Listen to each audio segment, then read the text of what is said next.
ছেলে কানান কিংবা তার স্ত্রী, তারা কিন্তু নূহ আলাইহিস সালামের প্রতি ঈমান আনেনি। তার মানে বাবা নবী হয়েও অনেক সময় ছেলে ঈমান আনতে পারেনি, তার ভাগ্যে সেটা জোটেনি।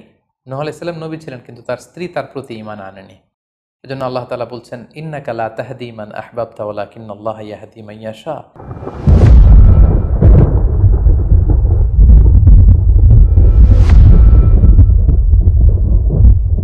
আসসালামু আলাইকুম ওয়া রাহমাতুল্লাহি ওয়া বারাকাতুহু। নাহমাদুহু ওয়া নুসাল্লি আলা রাসূলিহিল কারীম। আম্মা বা'দু ফাআউযু বিল্লাহি মিনাশ শাইতানির রাজীম। বিসমিল্লাহির রহমানির রহিম। নূহ আলাইহিস সালাম আউয়ালু রাসূলিন বুইসা ইলা আহলিল আরদ। সাইয়েদনা আদম আলাইহিস সালাম এবং ইদ্রিস আলাইহিস সালামের পরে আল্লাহ তাআলা নূহ আলাইহিস সালামকে পৃথিবীর সর্বপ্রথম রাসূল করে এই পৃথিবীতে প্রেরণ করেছেন। এবং আল্লাহ তাআলা ওনাকে বলেছেন আবদান শাকুরা, মানে হচ্ছে অ্যান অবিডিয়েন্ট সার্ভেন্ট অফ আল্লাহ। আল্লাহ তাআলার একজন কৃতজ্ঞ বান্দা হিসেবে আল্লাহ তাআলা কালামুল্লাহ মাজিদে নূহ আলাইহিস সালামকে এই উপাধি দিয়েছিলেন। পাশাপাশি তিনি হচ্ছেন উলুল আজমি মিনার রসুল, অর্থাৎ 5 জন নবীকে আল্লাহ তাআলা কুরআনুল কারীমে দৃঢ় প্রত্যয়ী বা দৃঢ়চেতা রাসূল হিসেবে ঘোষণা করেছেন। নূহ আলাইহিস সালাম হচ্ছেন তাদের মধ্য থেকে অন্যতম। সাউদার্ন ইরাকের একটি শহরে, যেটি কুফা শহরের নিকটবর্তী একটি শহর, এমন একটি শহরে আল্লাহ তাআলা নূহ আলাইহিস সালামকে নবী হিসেবে প্রেরণ করেছিলেন। সাইয়েদনা আদম আলাইহিস সালাম থেকে শুরু করে নূহ আলাইহিস সালাম পর্যন্ত টানা 1000 বছর পর্যন্ত পৃথিবীতে শিরকের সূচনা বা উৎপত্তি হয়নি। বেসিকলি নূহ আলাইহিস সালামের জামানাতেই এই পৃথিবীতে সর্বপ্রথম শিরকের সূচনা হয়েছিল। ইবলিস শয়তান সর্বপ্রথম নূহ আলাইহিস সালামের জামানার যে কওমের লোকেরা, তাদের কাছে শিরকের ইন্ট্রোডিউস করেছিল। তাদের সময়ে 5 জন আল্লাহওয়ালা ব্যক্তি ছিল। তাদের ইন্তেকালের পরে শয়তান সেই জনগোষ্ঠীর লোকদের কাছে এসে বলল, তোমরা এই সমস্ত কি ইবাদত করছো? তোমাদের পূর্বপুরুষেরা যেমনভাবে আল্লাহ তাআলার কাছে ইবাদত করে নিজেদেরকে সঁপে দিয়েছিল, তার সামনে তো তোমাদের ইবাদত কিছুই নয়। তোমরা একটা কাজ করো, তোমাদের 5 জন আধ্যাত্মিক পুরুষ বা আল্লাহর প্রিয় বান্দাদের 5টি মূর্তি তৈরি করে তোমরা তোমাদের ইবাদতগাহের পাশে রাখো। ফলে তাদের চেহারা দেখলে তাদের বেশি বেশি ইবাদতের কথা তোমাদের স্মরণ হবে এবং তোমরা আল্লাহ তাআলার ইবাদত করার ব্যাপারে বেশি আগ্রহী হবে। তারা এই শয়তানের মুখরোচক চমৎকার এই কথা শুনে তাদের শ্রেষ্ঠ 5 জন সন্তান বা আল্লাহওয়ালা 5 জন ব্যক্তির 5টি মূর্তি তৈরি করে তাদের ইবাদত গাহের ভেতরে তারা স্থাপন করলো। এবং আসলেই তারা যখন এই 5 জন ব্যক্তিদের মূর্তির দিকে তাকাতো, তাদের আল্লাহ তাআলার ইবাদতের কথা তাদের স্মরণ হতো। ফলে তারা আল্লাহ তাআলার বেশি বেশি ইবাদত করতে লাগলো। এই জেনারেশন এভাবেই বেশি বেশি আল্লাহ তাআলার ইবাদতের মধ্য দিয়ে তারা পার করতে লাগলো। কিন্তু পরবর্তী জেনারেশন যখন আসলো, শয়তান তাদের কাছে এমনভাবে কুমন্ত্রণা বা টেম্পটেশন দিল, ফলে ওই প্রজন্ম তারা আল্লাহ তাআলার এক আল্লাহর ইবাদতকে ভুলে গিয়ে এই 5 জন শ্রেষ্ঠ আল্লাহর ওয়ালির মূর্তির সামনে দাঁড়িয়ে সেখানেই তারা মানত করতে শুরু করলো এবং এক আল্লাহর ইবাদত বাদ দিয়ে সেই মূর্তিগুলোর ইবাদত শুরু করে দিল। এভাবেই সাইয়েদনা নূহ আলাইহিস সালামের জামানাতে সর্বপ্রথম শিরকের সূচনা হয়। পবিত্র কালামুল্লাহ মাজিদে আল্লাহ তাআলা এই ঘটনাটি এভাবে উল্লেখ করেছেন যে নূহ আলাইহিস সালামের জামানায় যারা নেতৃত্ব স্থানীয় ছিল, তারা সাধারণ লোকদেরকে উদ্দেশ্য করে বলতো, ওয়াকালু লা তাযারুন্না আলিহাতাকুম ওয়ালা তাযারুন্না ওয়াদ্দান ওয়ালা সুওয়াআ ওয়ালা ইয়াগুসা ওয়া ইয়াউকা ওয়া নাসরা। অর্থাৎ আমাদের যে 5 জন বিখ্যাত ব্যক্তি, তাদের নাম ছিল ওয়াদ্দান, সুওয়াআন, ইয়াগুস, ইয়াউক এবং নাসর। তোমরা এদের ইবাদত ছেড়ে দিও না, বরং তোমরা এদের উপাসনা করতে থাকো। ফলে এই আয়াতও প্রমাণ করে যে নূহ আলাইহিস সালামের জামানাতে সর্বপ্রথম শিরকের উৎপত্তি হয়েছিল। কিন্তু নূহ আলাইহিস সালাম তার জাতিগোষ্ঠীর কাছে এক আল্লাহর দাওয়াত দিয়ে যেতে লাগলেন। তিনি বলতে আরম্ভ করলেন, ইয়া কওমি আবুদুল্লাহ মা লাকুম মিন ইলাহিন গায়রুহু আফালা তাত্তাকুন। হে আমার জাতিগোষ্ঠীর লোকেরা, হে আমার জনগোষ্ঠীর লোকেরা, তোমাদের কি হলো? তোমরা কেন এক আল্লাহর ইবাদত করছো না? তোমরা কি আল্লাহকে ভয় পাও না? এবং তিনি বললেন যে আল্লাহ তাআলা আমাকে তার বাণী বাহক হিসেবে, প্রেরিত রাসূল হিসেবে তোমাদের কাছে পাঠিয়েছেন। এই যে আমি তোমাদেরকে তাওহীদের বা এক আল্লাহর ইবাদতের দিকে দাওয়াত দিচ্ছি, এজন্য তো আমি কোনো পারিশ্রমিক তোমাদের কাছে চাচ্ছি না, বরং তোমরা যেভাবে শিরক করে যাচ্ছ, এক আল্লাহ ছাড়া মূর্তির পূজা করে যাচ্ছ, ইন্নী আখাফু আলাইকুম আযাব ইয়াউমিন আযীম, আমি তোমাদের উপর কঠিনতম আযাব আসার আশঙ্কা করছি। সো তোমরা শিরক ছেড়ে দিয়ে, মূর্তি পূজা ছেড়ে দিয়ে, পৌত্তলিকতা ছেড়ে দিয়ে এক আল্লাহ তাআলার ইবাদতের দিকে ফিরে আসো।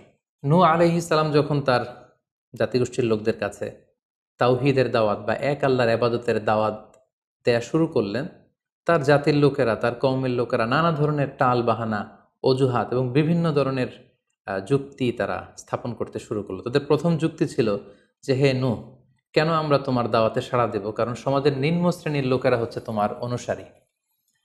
আরাযিলুনা বাদিয়ার রাই ওমা নারাকা ইত্তাবাআকা ইল্লাল্লাযীনা হুম আরাযিলুনা বাদিয়ার রাই। কারণ আমরা দেখতে পাচ্ছি সমাজের লো ক্লাসের যারা লোকজন, নিম্ন শ্রেণীর লোকজন, নিম্ন পেশার লোকজন, এরাই হচ্ছে তোমার ফলোয়ার। তোমরা আগে এই সমস্ত লোকদেরকে তোমার আশপাশ থেকে সরাও, তখন আমরা তোমার এ দাওয়াতকে গ্রহণ করব। তাদের আরও একটি যুক্তি ছিল যে, তুমি এই নিম্ন শ্রেণীর লোকদেরকে নিয়ে সমাজে ইনফ্লুয়েন্সিয়াল হতে চাচ্ছ। ইয়াতাফাদ্দালু আলাইকুম, এই নূহ হচ্ছে জেলে সমাজ, কৃষক সমাজ, এই সমস্ত নিম্ন শ্রেণীর লোকদেরকে নিয়ে এই সমাজের মধ্যে একটা ইনফ্লুয়েন্স ক্রিয়েট করে সে আমাদের উপর সুপিরিয়র হতে চাইছে। এটা ছিল তাদের আরেকটা যুক্তি। তারা আরও বলতো যে, আগে যদি এই নিম্ন শ্রেণীর লোকদেরকে তোমার কাছ থেকে তুমি তাড়িয়ে দাও, তাহলে আমরা তোমার উপর বিশ্বাস স্থাপন করতে পারি। নূহ আলাইহিস সালামের এই কথার জবাবে তিনি বলেছিলেন, ওমা আনা বিতারিদিল্লাযীনা আমানু, অর্থাৎ যারা আল্লাহ তাআলার উপর বিশ্বাস স্থাপন করেছে, যদিও তারা নিম্ন শ্রেণীর হয়ে থাকে, কি করে আমি তাদেরকে তাড়িয়ে দিতে পারি? তাদের আরও একটি যুক্তি ছিল যে, তুমি আমাদের মতো মানুষ, দেখতে তো তুমি আমাদের মতো মানুষ, তুমি খাচ্ছ, দাচ্ছ, ঘুমাচ্ছ, ঘুরে বেড়াচ্ছ, বাজারে যাচ্ছ, ক্রয় বিক্রয় করছো, আমাদের মতো মানুষ হয়ে তুমি কেমন করে রাসূল হতে পারো? তুমি যে রাসূল, কি করে আমরা বিশ্বাস করব? কেন আকাশ থেকে ফেরেশতারা এসে বলে দিয়ে যায় না যে তুমি রাসূল? তাহলে তো আমরা ফেরেশতাদেরকে দেখলে আমরা আস্থা পেতে পারি এবং নিশ্চিত হতে পারি যে আসলেই তুমি আল্লাহর পাঠানো রাসূল।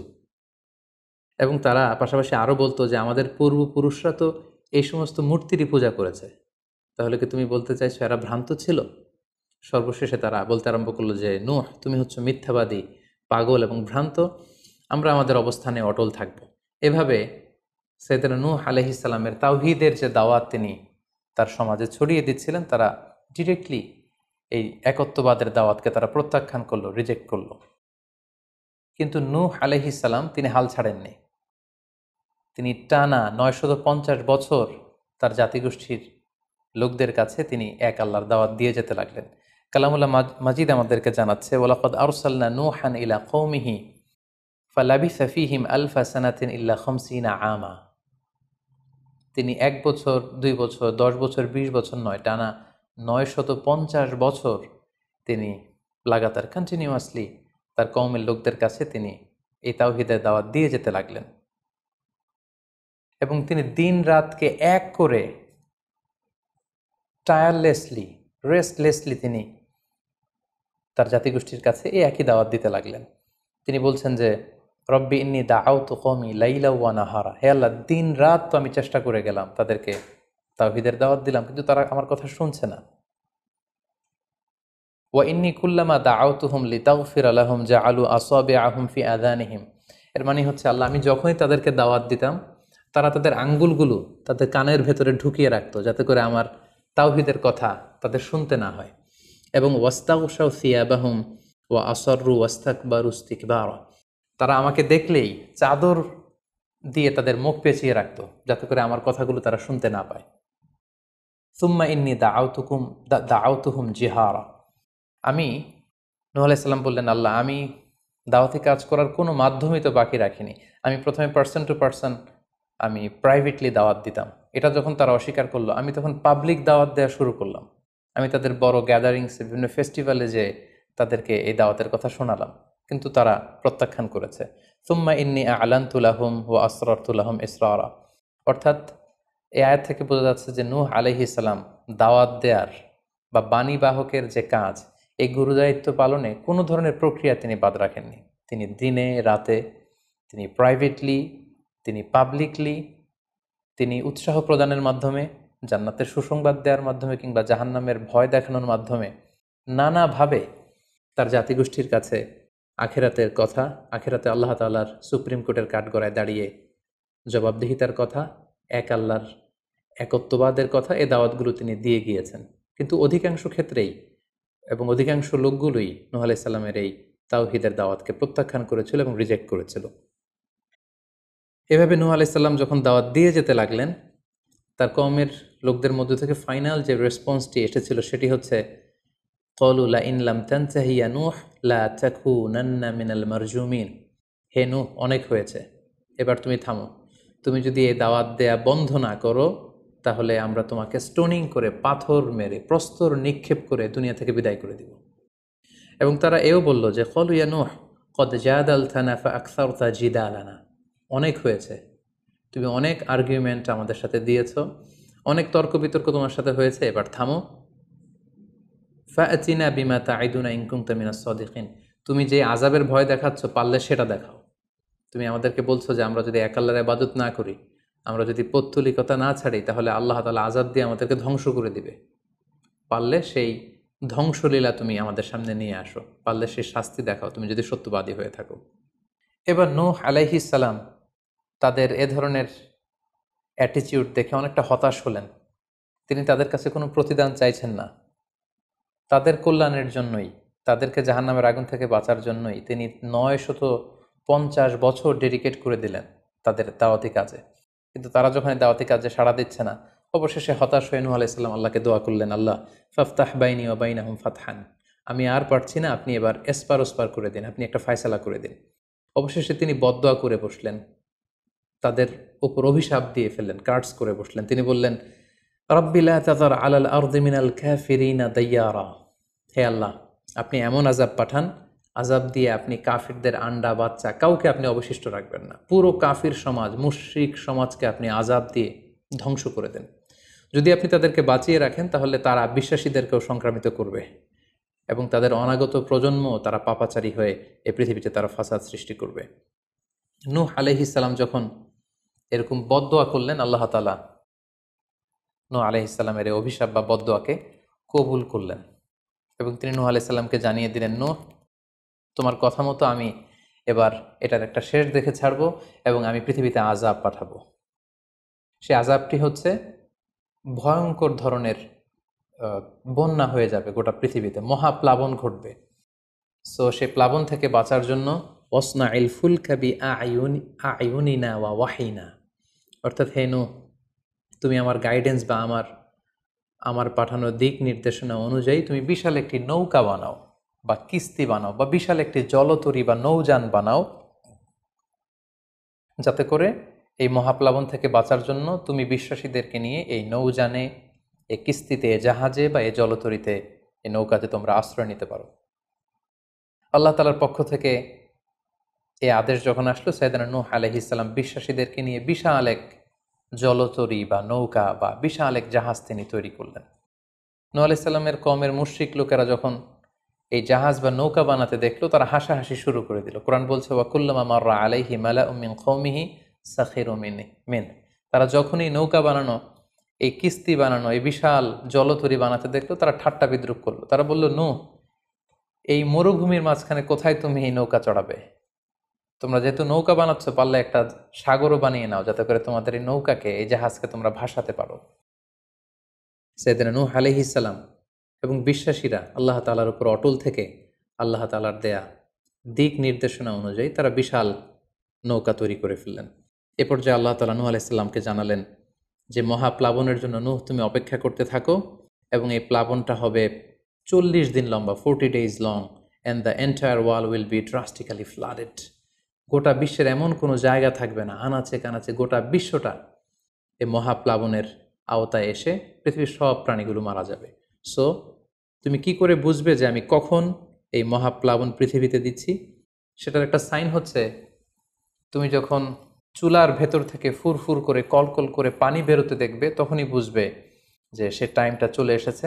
তখন তুমি হাত্তা ইদা জা আমরুনা বা ফারাত তান্নুর, চুলার ভেতর থেকে আগুনের পরবর্তীতে, আগুনের বিপরীতে পানি ছুটতে আরম্ভ করবে, তখনই বুঝবে যে সে সময়টা চলে এসেছে, মহাপ্লাবনের সময়টা একেবারে ঘনিয়ে এসেছে। কুল নাহমিল ফিহা মিন কুল্লি যাওজাইনি ইসনাইন, তখন তুমি সমস্ত বিশ্বাসী বান্দাবান্দিদেরকে, যারা তোমার ফলোয়ার, যারা একত্ববাদে বিশ্বাসী তাদেরকে নিয়ে সেই নৌকায় তুমি আরোহণ করবে এবং প্রতিটি প্রাণী থেকে জোড়ায় জোড়ায়, অর্থাৎ ম্যাসকুলিন অ্যান্ড ফ্যামিনিন, নারী পুরুষ জোড়ায় জোড়ায় তুমি নিয়ে সেই নৌকাতে আরোহণ করবে। কারণ এই মহাপ্লাবনটা এত ভয়ঙ্কর মহাপ্লাবন হবে, ফলে পৃথিবীতে কেউ বেঁচে থাকবে না এবং তোমরাই হবে নেক্সট জেনারেশন, এবং তোমাদের থেকেই পৃথিবী আবার নতুন করে সভ্যতা বিনির্মিত হবে এবং তোমাদের থেকে নতুন করে পৃথিবীর সব প্রাণীকুল আবার নতুন করে বংশবিস্তার শুরু হবে। আল্লাহ তাআলার এই গাইডেন্স অনুযায়ী নূহ আলাইহিস সালাম অপেক্ষা করতে লাগলেন যে কখন চুলার ভেতর থেকে কলকল করে পানি বেরোয়। হঠাৎ করে তিনি একদিন দেখতে পেলেন যে চুলার ভেতর থেকে পানি বেরোচ্ছে। তিনি সমস্ত বিশ্বাসীদেরকে নিয়ে এবং বিভিন্ন প্রাণীকুল থেকে জোড়ায় জোড়ায় নারী পুরুষ দুই ধরনের জেন্ডারকে একত্রিত করে নিয়ে তিনি আল্লাহ তাআলার নামে সেই নৌকার মধ্যে আরোহণ করলেন এবং আল্লাহ বললেন, ওয়াকাল আরকাবু ফিহা বিসমিল্লাহি মাজরেহা ওয়া মুরসাহা ইন্না রাব্বি লাগফুরুর রাহিম। আল্লাহ বললেন, তোমরা যখন আরোহণ করবে তোমরা আল্লাহর নামে আরোহণ করবে, অর্থাৎ বিসমিল্লাহ বলে আরোহণ করবে, কারণ তোমাদের এই নৌকার, এই জাহাজের গতি এবং স্থিতি এটা হবে আল্লাহর নামে। এটার সেইলিং বা অ্যাঙ্করিং, এটার পানির উপরে ভেসে চলা এবং এটার নোঙর ভেরানো সবটাই হবে আল্লাহ তাআলার নামে। এবং আল্লাহ তাআলার আদেশ অনুযায়ী নূহ আলাইহিস সালাম সবাইকে নিয়ে সেই নৌকায় আশ্রয় নিলেন। কোরআন আমাদেরকে জানাচ্ছে, ওহিয়া তাজরি বিহিম ফি মাউজিন কাল জিবাল। গোটা বিশ্বব্যাপী এমন ভয়ঙ্করভাবে আকাশ থেকে ঝুম বৃষ্টি নাজিল হলো, জমিন তার ভেতরে থাকা পানিগুলোকে উপরে উদ্গীরণ করে দিতে লাগলো, উপর থেকে পানি, নিচ থেকে পানি, ফলে গোটা বিশ্বে এক মহাপ্লাবনের পরিস্থিতি তৈরি হলো। এবং সেই ভয়ঙ্কর প্লাবনের মধ্যে, সেই ঝড় ঝাপটার মধ্যে, সেই পানির মধ্যে নূহ আলাইহিস সালামের সেই কিস্তি বা সেই জলতরী বা সেই নৌকা ভাসতে লাগলো।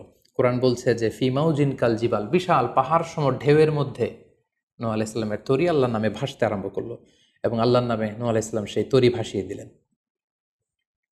মহাপ্লাবনের ঠিক কিছু আগে নূহ আলাইহিস সালাম ওনার ছেলে কানাআনকে আহ্বান করলেন যে, কানাআন, তুমি এই নৌকার মধ্যে আরোহণ করো। আমরা ইতিহাস থেকে আমরা জেনেছি যে নূহ আলাইহিস সালামের 4 জন সন্তান ছিল, হাম, সাম, ইয়াফাস, কানাআন। এই 4 জন সন্তানের মধ্যে 3 জনই ঈমান এনেছিল, শুধু কানাআন ছাড়া। নূহ আলাইহিস সালাম কানাআনকে বললেন, কানাআন ইয়া বুনাইয়া ইরকাব মাআনা, হে আমার প্রিয় সন্তান, তুমি নৌকায় ওঠো, আল্লাহর কাছে তওবা করো। কিন্তু কানাআন নূহ আলাইহিস সালামের এই আহ্বানের প্রত্যুত্তরে তিনি বলেছিলেন, আমি নৌকায় উঠবো না, সাআওয়ি ইলা জাবালিন ইয়াসিমুনি মিনাল মা, আমি পাহাড়ের চূড়ায় যেয়ে দাঁড়াবো, পাহাড় আমাকে পানি থেকে বাঁচাবে, কারণ এই বন্যার পানি তো পাহাড় পর্যন্ত পৌঁছতে পারবে না। নূহ আলাইহিস সালাম বললেন, ক্বালা লা আসিমাল ইয়াউমা মিন আমরিল্লাহ ইল্লা মার রাহিম, হে কানাআন, আজকে আল্লাহর এই গজব থেকে, এই আযাব থেকে, এই মহাপ্লাবন থেকে বাঁচানোর কেউ নাই, কেউ তোমাকে বাঁচাতে পারবে না। পাহাড় তোমাকে আজকে সুরক্ষা দিতে পারবে না, বাঁচাতে পারবে না, আজকে বাঁচানোর কেউ নেই, তুমি তাড়াতাড়ি উঠে আসো এখানে। কিন্তু নূহ আলাইহিস সালামের ছেলে কানাআন অস্বীকৃতি জ্ঞাপন করলো। কোরআন বলছে, ওয়াহালা বাইনাহুমাল মাউজু ফাকানা মিনাল মুগরাকিন, বাবা আর ছেলের মধ্যে যখন এ ধরনের কথা চলছিল, হঠাৎ করে বিশাল এক সাগরের ঢেউয়ের ধাক্কা এসে নূহ আলাইহিস সালামের সন্তান কানাআনকে পানির মধ্যে ডুবিয়ে দিল। তাহলে এই আয়াত থেকে বুঝলাম কানাআন যারা ডুবে গিয়েছিল তাদের অন্তর্ভুক্ত হয়েছিল। এবং মজার ব্যাপার হচ্ছে, নূহ আলাইহিস সালামের স্ত্রীও এই মহাপ্লাবন থেকে বাঁচতে পারেনি। সেও ঈমান না আনার কারণে যারা ধ্বংস হয়েছিল, যাদের সলিল সমাধি হয়েছিল মহাপ্লাবনের পানির মধ্যে, নূহ আলাইহিস সালামের স্ত্রীও সেখানে নিহত হয়েছেন। এখন একটি প্রশ্ন এসে দাঁড়ায়, সেটি হচ্ছে যে এটা কি একটা গ্লোবাল ডিজাস্টার ছিল কিনা? এটা কি ইরাকের সেই সাউদার্ন পার্টেই শুধু এই বন্যাটা হয়েছিল, না গোটা বিশ্বব্যাপী হয়েছিল? এ নিয়ে ঐতিহাসিকদের মধ্যে অনেক ধরনের মতামত পাওয়া যায়। তবে একটা বড় সংখ্যক ঐতিহাসিক মুআররিখুন তারা বলেছেন যে ইট ওয়াজ এ গ্লোবাল ডিজাস্টার। এই ফ্লাড, এই বন্যাটা ছিল গোটা বিশ্বব্যাপী। কারণ আল্লাহ তাআলা কোরআনে বলেছেন, নূহ আলাইহিস সালামের বদদুয়ার কথা বলেছেন। নূহ আলাইহিস সালাম বলেছেন যে, রব্বি লা তাযার আলাল আরদি মিনাল কাফিরিনা দাইয়ারা, হে আল্লাহ, এই জমিনে একজন কাফিরকেও আপনি বাঁচিয়ে রাখবেন না। সো এই আর্থ শব্দটা প্রমাণ করে তিনি গোটা বিশ্বের দিকে ইঙ্গিত করেছেন। এবং আল্লাহ যখন জমিনকে ইঙ্গিত করেছেন, ইয়া আরদুবলাই, হে পানি তুমি নিচের দিকে চলে যাও, ফলে এই আর্থ দ্বারা বোঝা যাচ্ছে যে শুধু ইরাকের সেই সাউদার্ন ইরাকের কুফা শহরের পাশেই এই বন্যাটা লিমিটেড বা সীমিত ছিল না, বরং এই ডিজাস্টারটা ছিল একটা গ্লোবাল ডিজাস্টার। গোটা বিশ্বব্যাপী মহাপ্লাবনের পানিতে গোটা বিশ্বের সব সয়লাভ হয়ে গিয়েছিল। 40 দিন এই বন্যাটা কন্টিনিউ করেছে এবং 40 দিনের এই সময়ে মহাপ্লাবনে যত কাফির মুশরিক এবং নূহ আলাইহিস সালামের সময়কালের যত মুশরিক এবং অবাধ্য লোকেরা ছিল সবাইকে আল্লাহ তাআলা এই বন্যার মাধ্যমে ধ্বংস করেছেন। 40 দিন পর আল্লাহ তাআলা আদেশ করলেন, ইয়া আরদু বুলাঈ মাআকি ওয়া ইয়া সামাউ আকলিঈ, অর্থাৎ হে আকাশ তুমি বৃষ্টি বর্ষণ করা এবার স্টপ করো, এবার বন্ধ করো। এবং জমিনকে বললেন, জমিন তুমি যে মাটির ভেতর থেকে পানি বের করছিলে, এই পানি বের করা বন্ধ করে তুমি ভূপৃষ্ঠের উপরে থাকা পানিগুলোকে গিলে ফেলো। ওয়াগীদাল মা, ফলে আল্লাহ তাআলার আদেশের সাথে সাথে পানি বর্ষণ এবং পানি জমিনের ভেতর থেকে বের হয়, এটা বন্ধ হলো। ওয়াস্তাওয়াত আলাল জুদি, নূহ আলাইহিস সালামের এই বিশাল জলতরী বা কিস্তি বা নৌকা জুদি পাহাড়ে যেয়ে থামল। জুদি পাহাড়ে এই তরীর নোঙর ভিড়ল। এখন জুদি পাহাড়টা কোথায়? কিছু কিছু ঐতিহাসিকরা বলেছেন যে ইরাকের মোসেল শহরে একটি বিশাল মাউন্টেন রেঞ্জ রয়েছে, সেই পাহাড়ের একটা অংশের নাম হচ্ছে জুদি পাহাড়। কোনো কোনো ঐতিহাসিকগণ বলেছেন এই জুদি পাহাড়টি আর্মেনিয়াতে অবস্থিত। অনেক ঐতিহাসিকগণ মত প্রকাশ করেছেন যে এটি ইরাকেও নয়, এটি আর্মেনিয়াতেও নয়, বরং এটি তুরস্কের একটি পাহাড়। এবং তারা বিশাল বড় একটি নৌকার খণ্ড দিয়ে ঐতিহাসিকভাবে অনেকেই প্রমাণ করতে চেয়েছেন যে নূহ আলাইহিস সালামের সেই কিস্তির কিছু অংশ আজও সেই পাহাড়ের মধ্যে রয়ে গিয়েছে। সেই জুদি পাহাড়ে যখন এই নৌকাটি ভিড়ল, আল্লাহ তাআলা তখন নূহ আলাইহিস সালামকে আদেশ করলেন, ইহবিত বিসালামিন মিন্না, তুমি এবার শান্তির সাথে সেফলি সাউন্ডলি তুমি এবার সেই জুদি পাহাড়ে তোমরা নামো। ও বারাকাতিন আলাইক, তোমাদের উপর আমার পক্ষ থেকে বারাকা ব্লেসিং থাকবে। ও আলা উমামিম মিম্মা মাআক, এবং তোমার সাথে যারাই আছে সবার জন্য আমার পক্ষ থেকে ব্লেসিং থাকবে। এবং এই বিশাল মহাপ্লাবন থেকে যে আমি তোমাদেরকে বাঁচিয়ে দিয়েছি, শুকরিয়া স্বরূপ তোমরা সবাই পড়ো আলহামদুলিল্লাহ। ফাকুলিল হামদুলিল্লাহ। কোরআন বলছে যে তারা সবাই আল্লাহর প্রশংসা করে সেখান থেকে নেমে আসলো এবং নূহ আলাইহিস সালামকে আল্লাহ তাআলা শিখিয়ে দিলেন, নূহ এবার তুমি পড়ো রব্বি আনজিলনি মুনজালান মুবারাকান ওয়া আনতা খায়রুম মুনজিলিন, অর্থাৎ হে আল্লাহ আপনি এমন জায়গায় আমাদেরকে অবতরণ করুন যে জায়গাটা আমাদের জন্য কল্যাণকর, কারণ আপনিই তো উত্তম অবতরণকারী।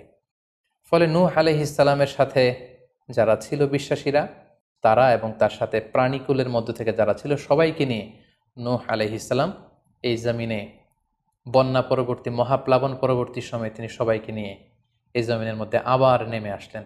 ফলে ঠিক ওই সময়টাতে পৃথিবীতে আর কোনো কাফের, কোনো মুশরিক, কোনো পৌত্তলিক ছিল না, বরং তখন এটা ছিল, it was very fresh and pure monotheist generation, একত্ববাদী একটা প্রজন্ম।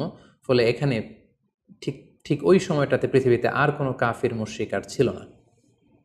আমরা আমাদের আলোচনার শুরুর দিকে বলেছিলাম যে নূহ আলাইহিস সালামের 4 জন ছেলে ছিল, হাম, সাম, ইয়াফাস এবং কানাআন। এবং ঐতিহাসিকভাবে এটা ঐতিহাসিক বিভিন্ন ধর্মগ্রন্থ থেকেও এটা প্রমাণিত যে এই 4 ছেলের মধ্য থেকে একজন ছেলে ছিল কানাআন, যে মহাপ্লাবনে মৃত্যুবরণ করেছে, এবং হাম, সাম এবং ইয়াফেস, তাদের মধ্য থেকেই মূলত গোটা বিশ্বে নতুন করে মানব সভ্যতার আবার সূচনা হয়েছে। নূহ আলাইহিস সালামের ছেলে হাম, তিনি আফ্রিকাতে তার পরিবার নিয়ে বসবাস শুরু করেন, এবং ওনার ছেলে সাম, যেখান থেকে সেমাইটিক শব্দটি আমরা বলে থাকি, ওনার ছেলে সাম তার আত্মীয় স্বজন এবং তার বংশধরদেরকে নিয়ে ধীরে ধীরে মধ্যপ্রাচ্য বা দূরপ্রাচ্যের এই এরিয়াতে পরবর্তীতে তারা বসবাস শুরু করেন। এবং ওনার ছেলে ইয়াফেস বর্তমান যে চীন বা তার আশেপাশের যে এরিয়াগুলো আছে সেখানে বসবাস শুরু করেন, এবং সেখান থেকেই মানব ইতিহাস আবার নতুন করে তার পথ চলা শুরু করলো, এবং গোটা বিশ্বে বাচ্চা রিজালান কাসীরা ওয়া নিসা, অনেক নারী পুরো গোটা বিশ্বে সেখান থেকে আবার ছড়িয়ে পড়তে আরম্ভ করলো। এভাবেই নূহ আলাইহিস সালাম একত্ববাদের দাওয়াত দিয়ে নিরলস প্রচেষ্টা করে ওনার জীবনকে তিনি অতিবাহিত করেছেন। সাইয়েদনা নূহ আলাইহিস সালাম ওনার ইন্তেকালের পরে ওনাকে কোথায় কবর দেওয়া হয়েছে এ নিয়ে 2টি মত পাওয়া যায়। প্রথম মত অনুযায়ী ওনাকে মক্কাতে কবরস্থ করা হয়েছে, আরেকটি মত অনুযায়ী লেবাননের কার্ক নামে একটি এরিয়াতে জাবালে দীর, সেই দীর মাউন্টেনের পাশে সাইয়েদনা নূহ আলাইহিস সালামকে কবরস্থ করা হয়েছে। সম্মানিত শুধু এই ছিল নূহ আলাইহিস সালামের সংক্ষিপ্ত, বর্ণাঢ্য এবং সংগ্রামী জীবন কাহিনী। এ পর্যায়ে আমরা নূহ আলাইহিস সালামের এই স্টোরি থেকে, এই জীবনী থেকে কী ধরনের লেসন, লাইফ লেসন বা শিক্ষা আমরা পেতে পারি, যেটা আমরা আমাদের সমাজের সাথে রিলেভেন্ট করতে পারি, আমরা সে বিষয়ে সামান্য কিছু আলোচনা করব। আমরা যারা দাওয়া কাজের সাথে ইনভলভড তাদের জন্য নূহ আলাইহিস সালামের জীবনীতে আসলে নূহ আলাইহিস সালামের দাওয়া ক্যারিয়ার থেকে নেবার মতো, শেখার মতো অনেক কিছু রয়েছে। তোর মধ্যে থেকে অন্যতম হচ্ছে যে ডাইভার্সিটি অফ দাওয়া অ্যাপ্রোচ। আমরা জানি যে আমরা যারা আল্লাহ তাআলার এই কথাগুলো, কোরআন সুন্নাহর এই মেসেজগুলো পৌঁছে দিচ্ছি, আমরাও কাইন্ডা বাণীবাহকের কাজ কিন্তু আমরা করছি। যেহেতু নবীরা নেই, তাদের অনুসৃত পথকে আমরা ধারণ করে তাদের কথাগুলো আমরা পৌঁছে দিচ্ছি। সো আমাদের এই দাওয়া অ্যাপ্রোচের মধ্যে ডাইভার্সিটি থাকতে হবে। আমরা যেমনি ওরালি দাওয়া কাজ করি, নবীরা ওরালি দাওয়া কাজ করতেন, মৌখিকভাবে মানুষকে দাওয়া দিতেন। এই ওরালি দাওয়ার পাশাপাশি আমরা রিটেন দাওয়ার কাজ করতে পারি, আমরা প্র্যাকটিক্যাল দাওয়া কাজ করতে পারি। অর্থাৎ প্র্যাকটিক্যাল দাওয়াটা হচ্ছে লাইভ দাওয়া। আমার কথা দেখে, আমার আচরণ দেখে, আমার ডিলিংস দেখে মানুষ ইসলামের সৌন্দর্যের প্রতি আকৃষ্ট হবে, এবং এটা খুবই ফলপ্রসূ একটা দাওয়া সিস্টেম। সো আমরা যদি নূহ আলাইহিস সালামের জীবনের দিকে তাকাই, তাহলে দেখব উনি অনেকভাবে এই দাওয়া কাজ করেছেন। উনি প্রথম পার্সন টু পার্সন টার্গেট করে তাকে একা একা বোঝাতেন। এটা যখন কাজ না করতো, প্রাইভেট দাওয়া থেকে উনি পরে সুইচ করলেন পাবলিক দাওয়াতে। কোরআন আমাদেরকে জানিয়েছে যে তার কওমের বিভিন্ন ফেস্টিভ্যালগুলোতে, সেখানকার বিভিন্ন পাবলিক গ্যাদারিংসগুলোতে, সেখানকার বিভিন্ন ক্লাবগুলোতে তিনি যে এক আল্লাহর দাওয়া তিনি সেখানে পেশ করেছেন। পাশাপাশি নূহ আলাইহিস সালাম তার সময়ের সম্ভ্রান্ত ব্যক্তিবর্গ যারা, তাদেরকে স্পেশালি তিনি দাওয়া কাজের আওতায় নিয়ে এসেছেন। এলিট সোসাইটি যারা, আমরা যদি আল্লাহ রাসূল সাল্লাল্লাহু আলাইহি ওয়াসাল্লামের দাওয়া অ্যাক্টিভিটির দিকে তাকাই, তাহলে দেখব যে উনিও কিন্তু সানাদিদে কোরাইশের যারা লিডার শ্রেণী ছিল, গণ্যমান্য ব্যক্তিবর্গ ছিল, তাদেরকে তিনি স্পেশালি দাওয়া কাজ করতেন তাদের সাথে। কারণ আমরা জানি যে একটা সমাজের লিডার যদি ইসলামের পথে আসে, ফলে তার যে লক্ষ লক্ষ ফলোয়ার থাকবে, তারাও তার দ্বারা ইনফ্লুয়েন্স হয়ে তারাও ইসলামের পথে চলে আসবে। এবং আল্লাহ রাসূল সাল্লাল্লাহু আলাইহি ওয়াসাল্লামের জীবনীতে আমরা দেখেছি যে কোনো গোষ্ঠীর বা কোনো কওমের বা কোনো ট্রাইবের গোত্র প্রধান যখন কালিমা পড়ে মুসলমান হয়েছে, তার দেখা দেখি গোত্রের সকল নারী পুরুষ তারাও মুসলমান হয়ে গেছে। দাওয়া কাজ আঞ্জাম দেওয়ার ক্ষেত্রে যারা এলিট সোসাইটি বা সমাজের গণ্যমান্য ব্যক্তিবর্গ যারা থাকবে, তাদেরকে দাওয়া দেওয়ার ক্ষেত্রে আমাদেরকে স্পেশাল এফোর্ট দিতে হবে। কারণ তাদেরকে যদি আমরা ইসলামের পক্ষে, সত্যের পক্ষে কনভিন্সড করতে পারি, ফলে তারা সমাজের আরও অনেক লোককে ইনফ্লুয়েন্স করে ইসলামের সুশীতল বাণীর ভেতরে নিয়ে আসতে পারবে। তো এর মানে এই নয় যারা নিম্ন শ্রেণীর বা যারা সমাজের মধ্যবিত্ত বা নিম্ন মধ্যবিত্ত যে ফ্যামিলিগুলো রয়েছে বা যে সমস্ত লোকজন রয়েছে, তাদেরকে আমরা গুরুত্ব দিব না, ব্যাপারটি এমন নয়। বরং নূহ আলাইহিস সালামের ঘটনা থেকে আমরা বুঝতে পারছি যে একটা হচ্ছে মাস পিপুলদের জন্য দাওয়া, আর একটি হচ্ছে যারা সমাজের উচ্চ শ্রেণী তাদের জন্য স্পেশালি কিছু টাইম স্পেন্ড করা, তাদেরকে আলাদাভাবে দাওয়া দেওয়া, এবং অথবা তাদের উপযোগী করে দাওয়া অ্যাক্টিভিটি তাদের কাছে যদি আমরা প্রেজেন্টেশন করতে পারি, তাহলে নিঃসন্দেহে তারাও ইসলামের সৌন্দর্যের দ্বারা আকৃষ্ট হবে। নূহ আলাইহিস সালামের এই জীবন কাহিনী থেকে আমরা আরও একটি বিষয় শিখতে পারি, সেটি হচ্ছে দাওয়া কাজে কখনো হতাশ হওয়া যাবে না, নিরাশ হওয়া যাবে না, এবং হাল ছাড়া যাবে না, বরং ভরসা রাখতে হবে আল্লাহর উপর। কারণ আমরা কয় বছর দাওয়া কাজ করে যাচ্ছি, আমরা কতটুকু এফোর্ট দিয়েছি, আমরা কতটুকু টাইম স্পেন্ড করেছি, আমরা কতটুকু স্যাক্রিফাইস করেছি। আমরা যদি নূহ আলাইহিস সালামের জীবনের দিকে তাকাই, তাহলে দেখব যে তিনি টানা 950 বছর টানা লাগাতার তিনি তার জাতিগোষ্ঠীর কাছে দাওয়াতি কাজ করেছেন, কিন্তু তিনি নিরাশ হননি, হতাশ হননি, হাল ছেড়ে দেননি, তিনি ভরসা রেখেছিলেন আল্লাহ তাআলার উপর। সো আমরা যারা দাওয়া কাজ করছি, আমরা ইনস্ট্যান্ট ফলাফলের জন্য যেন বসে না থাকি, আমরা আমাদের দায়িত্বটুকু পালন করব। নূহ আলাইহিস সালামের এই স্টোরি থেকে আমরা আরও একটি বিষয় শিখতে পারি, সেটা হচ্ছে আমাদের কাজ হচ্ছে ইফোর্ট দেয়া, বাট এটার কমপ্লিশন, এটার রেজাল্ট আসবে আল্লাহ তাআলার পক্ষ থেকে। আরবিতে বলা হয় যে আস-সা'য়ু মিন্না ওয়াল ইতমামু মিনাল্লাহ, প্রচেষ্টা করার মালিক আমরা, সফলতা দেওয়ার মালিক হচ্ছেন আল্লাহ। আমি অনেক দাওয়াতি কাজ করছি, কিন্তু আমার দাওয়াতি কাজে কেউ সাড়া দিচ্ছে না, কেউ রেসপন্স করছে না, আমার দাওয়াতি কাজে কেউ ইসলামের প্রতি আকৃষ্ট হচ্ছে না, ইট ডাজন্ট মিন দ্যাট আমি একজন ব্যর্থ দায়ী, না, এটা কখনোই না। বরং আমি সিনসিয়ারিটির সাথে আমার সর্বোচ্চ প্রচেষ্টাটুকুন আমি করছি কিনা, সেটাই হচ্ছে দেখার বিষয়। আমার কত ফলোয়ার, আমার ডাকে কত মানুষ সাড়া দিল, এটা দেখার বিষয় না, বরং আমি আমার রোলটা প্লে করতে পারছি কিনা সিনসিয়ারিটির সাথে, এটা হচ্ছে দেখার বিষয়। এর কারণ হচ্ছে আল্লাহর হাবিব সাল্লাল্লাহু আলাইহি ওয়াসাল্লাম বলেছেন, কিয়ামতের দিন অনেক নবী দাঁড়াবে যাদের ফলোয়ার হচ্ছে হাতে গোনা অল্প কয়েকজন, মানে অল্প কয়েকজন ঈমান এনেছিল। পৃথিবীতে অনেক নবী ছিল, তারা কিয়ামতের দিন দাঁড়াবে, তার বিশ্বাসী উম্মতের সংখ্যা হচ্ছে মাত্র 2 জন। পৃথিবীতে এরকম অনেক নবী ছিল, কিয়ামতের দিন তিনি দাঁড়াবেন, তার উপর বিশ্বাস এনেছিল মাত্র একজন, মানে নবীও একজন, তার প্রতি ঈমানও এনেছে মাত্র একজন। এমনও অনেক নবী কিয়ামতের দিন আল্লাহ তাআলার দরবারে দাঁড়াবে, যেই নবীর কোনো ফলোয়ার নাই, যেই নবীর কোনো বিশ্বাসী উম্মত নাই, অর্থাৎ নবী শুধু একা, তার সারা জীবনের দাওয়া কাজে কেউ তার ডাকে সাড়া দেয়নি। তার মানে কি তিনি ব্যর্থ? নেভার, কখনো না। তিনি তার দায়িত্বটুকুন পালন করেছেন, এজন্য তিনি আল্লাহ তাআলার দরবারে তিনি সফল। সো কে আপনার ডাকে সাড়া দিবে, কে ইসলামের পথে আসবে, এটা আমাদের দেখার বিষয় না। আমাদের দেখার বিষয় হচ্ছে আমরা আমাদের দায়িত্বটুকুন পালন করেছি কিনা, আমরা কোরআনের, ইসলামের সুন্দর বিউটিফুল মেসেজগুলো আমরা পৌঁছে দিতে পেরেছি কিনা। That should be hour concern, সেটাই হচ্ছে আমাদের দায়িত্ব। সূরা হুদে নূহ আলাইহিস সালামের ফলোয়ার কত ছিল এ ব্যাপারে আমরা জানতে পারি। আল্লাহ তাআলা বলছেন, ওয়ামা আহমানা মাআহু ইল্লা কালিল, মানে নূহ আলাইহিস সালামের জাতিগোষ্ঠীর হাতে গোনা অল্প কিছু লোক ছাড়া তার প্রতি অন্যান্যরা ঈমান আনেনি। এই অল্প কিছু লোক, তাদের সংখ্যা কত? তাফসির ইবনে কাসিরে এসেছে, সাইয়েদনা ইবনে আব্বাস বলেন যে কানু সামানিনা নাফসান মিনহুম নিসাউহুম, নারী পুরুষ মিলিয়ে 80 জন। Could you imagine that? 950 বছরের দাওয়াতি ক্যারিয়ারে ওনার উপর ঈমান এনেছে মাত্র 80 জন। তার মানে প্রতি 100 বছরে অন অ্যান অ্যাভারেজ 10 জন ওনার উপর ঈমান আনেনি। কিন্তু উনি হচ্ছেন উলুল আজমি মিনার রসুল, এই মহাবিশ্বের 5 জন শ্রেষ্ঠতম নবীদের মধ্য থেকে তিনি হচ্ছেন অন্যতম। সো আমাদেরকে দেখতে হবে আমরা আমাদের দায়িত্বটুকুন পালন করছি কিনা। কতজন আমাদের ডাকে সাড়া দিল, কতজন আমাদের ফলোয়ার হলো, কতজন ইসলামের পথে আসলো কে আসলো না, সেটা আল্লাহ তাআলা নির্ধারণ করবেন। নূহ আলাইহিস সালামের জীবনী থেকে আমরা আরও যে শিক্ষাটি পাই, এবং এটি খুবই গুরুত্বপূর্ণ একটি লেসন, সেটা হচ্ছে হিদায়া অনলি বিলংস টু আল্লাহ। হেদায়েত দেওয়ার মালিক হচ্ছেন আল্লাহ। Canaan and the wife of Nuh for example, যেমন নূহ আলাইহিস সালামের ছেলে কানাআন কিংবা তার স্ত্রী, তারা কিন্তু নূহ আলাইহিস সালামের প্রতি ঈমান আনেনি। তার মানে বাবা নবী হয়ে অনেক সময় ছেলে ঈমান আনতে পারেনি, তার ভাগ্যে সেটা জোটেনি। নূহ আলাইহিস সালাম নবী ছিলেন, কিন্তু তার স্ত্রী তার প্রতি ঈমান আনেনি।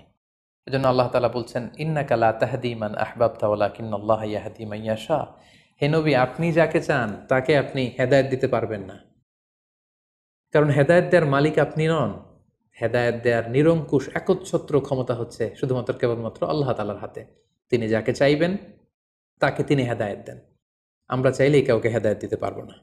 নূহ আলাইহিস সালামের জীবনী থেকে আরও একটি বড় শিক্ষা হচ্ছে যে আল্লাহ তাআলা হুট করেই কাউকে আযাব দেন না বা শাস্তি পাঠান না, বরং আল্লাহ তাআলা বারবার সুযোগ দিয়ে থাকেন।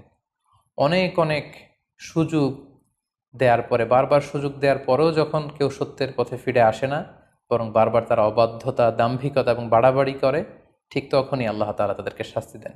আমরা নূহ আলাইহিস সালামের জাতিগোষ্ঠীর দিকে যদি তাকাই, তাহলে দেখব যে তিনি 950 বছর তাদেরকে চান্স দিয়েছেন। এত লম্বা সময় তাদেরকে সুযোগ দেওয়ার পরেও তারা সত্যের পথে ফিরে আসেনি। অতঃপর আল্লাহ তাআলা মহাপ্লাবন দিয়ে পুরো জাতিগোষ্ঠীকে ধ্বংস করে দিয়েছেন। নূহ আলাইহিস সালামের জীবনী থেকে সর্বশেষ যে শিক্ষাটি আমরা পাই, সেটি হচ্ছে সব ধ্বংস নয়। কিছু ধ্বংস আছে যেটা আবার নতুন করে সৃষ্টি করে, অর্থাৎ সৃষ্টির জন্য ধ্বংস। আমরা যদি দেখি যে আল্লাহ তাআলা এমন এক গজব পাঠালেন, এমন এক পানিশমেন্ট দিলেন, এমন এক মহাপ্লাবন দিলেন, যেটা দিয়ে গোটা পৃথিবীবাসীকে তিনি ধ্বংস করেছেন, অল্প কিছু মানুষ ছাড়া। কিন্তু আমরা যদি অন্য দিক থেকে খেয়াল করি, তাহলে দেখব যে এই ধ্বংসটি ধ্বংসের জন্য নয়, এই ধ্বংসটি ছিল নতুন করে সৃষ্টির জন্য। আমরা দেখি যে অনেক এলাকাতে অগ্নিকাণ্ড ঘটে, সেখানে হয়তো বেড়ার ঘর ছিল, টিনের ঘর ছিল, তো অগ্নিকাণ্ড ঘটার পরে সেখানে বিশাল করে বিল্ডিং তৈরি হয়। তার মানে সব ধ্বংসের জন্য নয়, কিছু ধ্বংস আছে সৃষ্টির জন্য। নূহ আলাইহিস সালামের ক্ষেত্রেও এই ধ্বংসের ব্যাপারটি ঠিক এমনই ঘটেছিল। এই ধ্বংসটা শুধু ধ্বংসের জন্য নয়, বরং কাফিরদেরকে, মুশরিকদেরকে ধ্বংস করে দিয়ে নতুন এক একত্ববাদী প্রজন্মের সূচনা যাতে পৃথিবীতে ঘটে, সেজন্য আল্লাহ তাআলা এই ধ্বংসের সূচনা করেছিলেন। আল্লাহ তাআলা আমাদের সবাইকে আম্বিয়া আলাইহিমুসসালামদের অনুসৃত পথে থেকে তাদের মত এবং পথকে বেছে নিয়ে সিরাতুল মুস্তাকিমে পরিচালিত হওয়ার তৌফিক দান করুক। আসসালামু আলাইকুম ওয়া রাহমাতুল্লাহি ওয়া বারাকাতুহু।